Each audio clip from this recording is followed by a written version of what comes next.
আচ্ছা, মনে আছে তোমাদের আগের ভিডিওতে সে শেয়ার করা সিন্ধুকের কথা?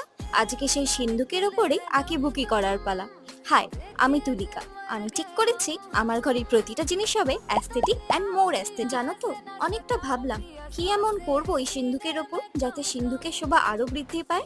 তারপর অনেকটা ভাবনা চিন্তার পর মনে আসলো, স্বয়ং মা লক্ষ্মী যখন বিরাজমান, তখন মা লক্ষ্মীর চিত্রই কেন নয়। তবে এই সিন্ধুকটিতে আমি অন্য কাজে ব্যবহার করব, পরে এক ভিডিওতে তোমাদের সাথে অবশ্যই শেয়ার করব। জানো, মায়ের এই প্রতিকৃতিটা আঁকতে গিয়ে মনে হলো এমন ভাবে আঁকবো যাতে মা স্বয়ং শস্য বিতরণ করছে প্রকৃতিতে। তিনি যেমন ধন দৌলত সমৃদ্ধির দেবী হিসাবে পূজিত হন, তেমন আরেক ধারে মা অন্নপূর্ণা হিসাবেও পূজিত হন। আমি এখানে মায়ের এই রূপটি ফুটিয়ে তোলার চেষ্টা করেছি মাত্র। মায়ের এই সৌন্দর্য রূপের বিবরণ দেওয়া যেমন ভাষায় অন্তহীন, তেমন চিত্রেও অন্তহীন। তাই ভুল ত্রুটি সব মার্জনীয়। দেখা হচ্ছে